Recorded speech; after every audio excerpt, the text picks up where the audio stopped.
I want to give a big shout out to all my patrons, my Wildlings, Knights, Watch, and Kingsguard. My Kingsguard include Brendan, Sarah, Nick, Oscar, Stuart, Pat, Ikaika, Amanda, RJ, Shad, Nicoletta, Ezra, Jennifer, and Navi. Thank you all so much. You're the best.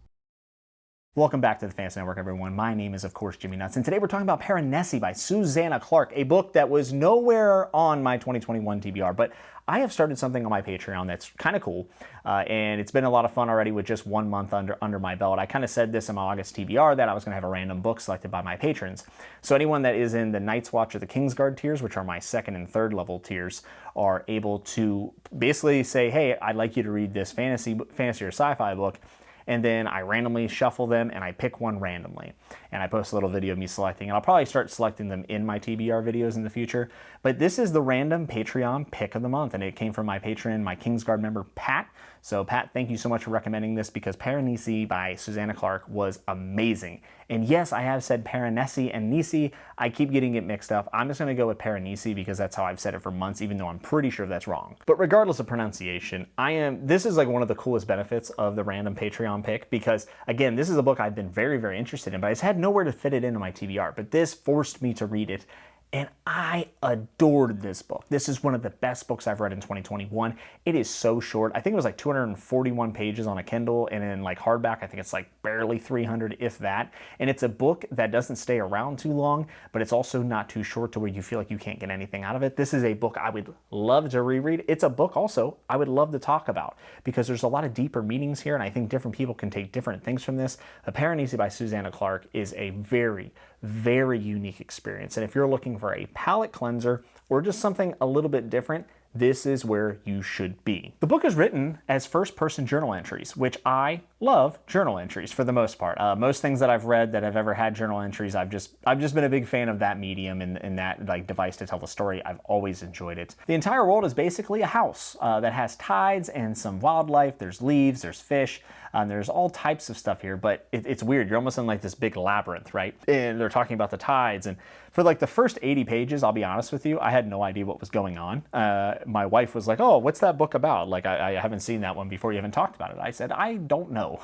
I am 80 to 100 pages in, and I have no idea what's happening, but it is major vibes. So don't be too discouraged if you read the first 50 to 80 pages and you're befuddled, because I was. It felt like airy and light, but still mysteriously deep, and I think by the end of the book, it delivers on that. This is a book very much first about the mystery, but then whenever you finish it out and you understand the mystery, I think it then becomes something that you can interpret and apply to however it hits you. And in this house, in this ecosystem, there's two live characters, right? Like you have your main character, Piranesi, and then you have the other, which is the only other living human, and then you learn more about that person. But that's kind of the setup here. And then there's human skeletons, and Piranesi numbers them, like the skeletons, number 1 to number 14, all the way up to however many she finds. So you're like, okay, did people die here? Are these like kind of relics? Why are there only 2 people alive? Both are male. Are there any women in this building or house or labyrinth or whatever? And I can't really say too much else, because that's part of this book's charm and fun and experience, is figuring it out as you go. So you just need to be a little patient as you figure it out.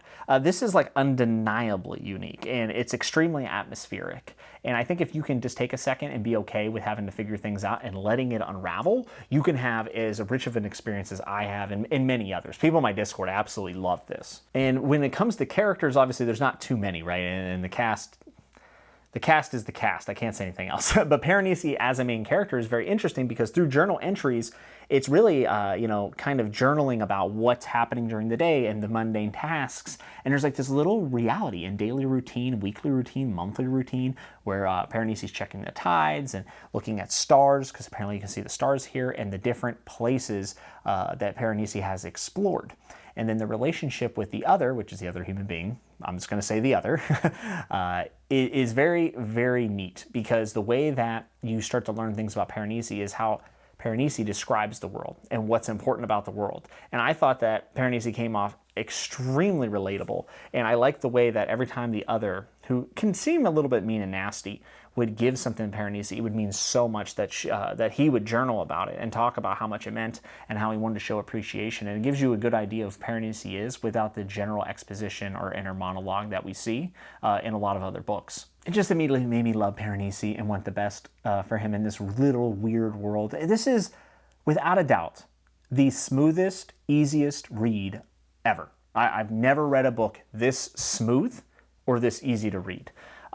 It did not have one hitch or hiccup the entire time. I think you could easily read this in a day. I'm a person that likes to knock out big chunks over days, right? So even this book, I think I read it over 2 days.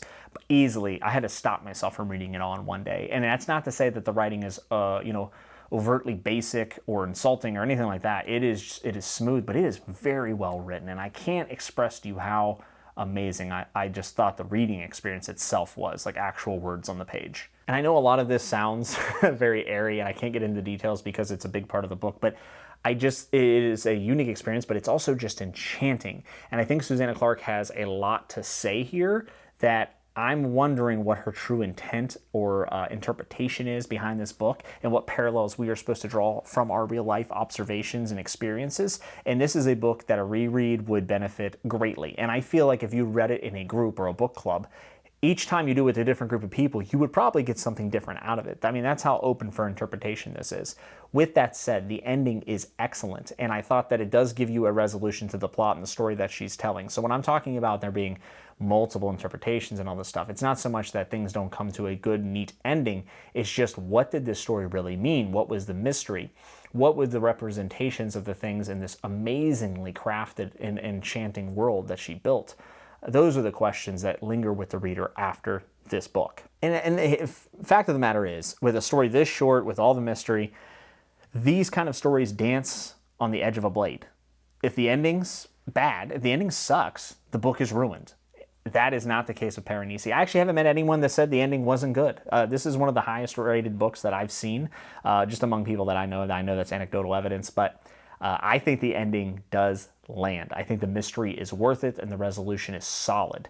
And I will definitely be rereading this again. And I am so happy that my random Patreon pick of the month was Piranesi. And this is one of my favorite books in 2021, which I've already said. But I'm talking this is going to be majorly high up there. Obviously, I have all Robin Hobb's books. I have Malaz I'm reading through. I really enjoyed Dune. Piranesi's up there as a standalone. That's only 200 to 300 pages long, and that's saying a lot. It is so hard for a fantasy standalone to stand up to these epic, just broad, vast fantasy series where we get so intimate with characters and we can take our time with the plot over thousands and thousands of pages. So for Susanna Clarke to write a book that is this short and have so much of an impact on me, I hope I'm relaying how just special I really think this book is. I don't think it's for everyone, but I think it's for a lot more people than I would have first have guessed. And I would really encourage you to give it a shot, especially with how low the investment is for the page count. And now I'm going to talk a little bit spoilers. So if you have not read Piranesi, you can check out here. I want to thank you for checking it out. Hit like and subscribe, of course, if you like this video, and let me know if you are planning on reading it down in the comments. But at this point, I'm going to talk spoilers, and really the spoilers is more about how I interpreted this story. So if you were here for spoiler free, I'll catch you later. Spoilers are happening right now. So I felt as if this was Piranesi's story was inspecting the impact a cult and cult groups can have on someone's life and their personality, and how it starts to subvert their reality and makes them live and see in a totally different light everything around them. It's literally like a subjective reality. And I know that might not even be close to what other people got out of it, but that's what I got out of it, was the cult mentality impact on an individual. And I think that you can really see this when Piranesi starts to have to deal with actually being Matthew. And there's a distinct separation between Piranesi and Matthew, but also Piranesi and Matthew's parents, which obviously Piranesi is Matthew. That to me shows that disconnection, right? And when Piranesi comes out of this, Piranesi says, I am no longer Piranesi, I am no longer Matthew, but I'm somewhat of both. And those relationships are affected forever. And when you see someone come out of a cult and they break out of the cult mentality and the cult, their personality is being reset, I don't think they ever fully go back to the person that they were in the reality before the cult. And I'm talking about people who are in, right? And then are rescued. It's one of those things where I don't necessarily know if you can truly recover. You can't hit a reset button, and it impacts those relationships forever. And it's just, I don't know, it's really heavy. And I thought Piranesi did an amazing job of inspecting that, if that was actually the intent. I'm curious to see what you all got out of this. So if you could tell me down in the comments what you interpreted this as, or what you thought the parallels were for your experiences in your world, let me know down in the comments, please, because this is a book I want to discuss. In fact, I would love maybe to bring, I know Bookborn has read this and was a big fan. I maybe might bring her on to talk about this, because this is just something that I think garners a lot of discussion. But back to my point about the cults, like when Raphael pulls Matthew out of this world, right, this other world, which in my opinion is the cult, it's like there's two different people, you know, in two different histories now, in two different, existences within one body. And when Raphael's trying to understand how to deal with this, and does a great job of it, it just reminds me a lot of the stories you hear about a brave person being able to finally get through to someone and pull them out of this cult. And then you have Ketlery, the other, obviously, who is gaslighting Piranesi. It's pretty much throughout the entire story. Ketlery goes a long way with gaslighting to reprogram the way Piranesi sees the world that they're living in this little reality of this labyrinth, and it starts to confuse Piranesi, and then make this weird world make sense of like, okay, we're good, we're staying here, and then this is your purpose. And gaslights about Piranesi's or Matthew's memories and how it can be reliable. And Piranesi is just so kind that just falls for it. And Piranesi's not dumb, by the way. Piranesi is, in my opinion, very thoughtful and smart, and obviously was a reporter prior, so had some critical thinking skills. And I think that's a commentary on how, a lot of people say, oh, the only suckers fall for cults and stuff like that, but that's not necessarily the truth. There are a lot of really intelligent and thoughtful and caring and good people that end up in a very bad situation. It is a very bizarre thing when you see someone who is capable of such a high level of thought be manipulated and gaslighted into something like this. And I think that's the case with Piranesi and Ketlery. And let's not forget that a lot of other really intelligent people, not just Piranesi, were duped by Lawrence, right? Ketlery himself was probably duped by Lawrence after some amount of time. So there's a lot of layers of deceit here and a lot of layers of reprogramming. That's my thoughts on Piranesi as a book and what it meant. And I'm kind of curious to see what you thought, as I said before. So please get down in the comments and let me know what this book meant for you. I'm intrigued. Maybe I am way off the mark. Thank you so much for spending your time here. I know this review wasn't terribly long, but Piranesi is a book about mystery, and I didn't want to give away too much. And my spoiler takeaways, I mean, the story is the story. It's great and all that. But I think, again, the conversation piece that's more interesting for me and you to talk about is what it means and the parallels that we can draw, and if there's analogies here. Thanks for spending your time here. I am so happy I decided to start doing a random selection from my Tier 2 and Tier 3 patrons. If you're interested in that, it is a perk for Tier 2 and 3.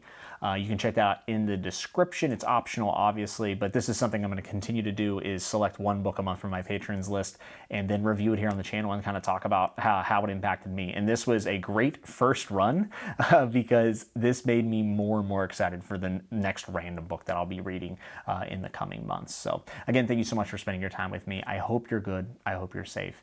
And until next time, remember to always keep turning the page.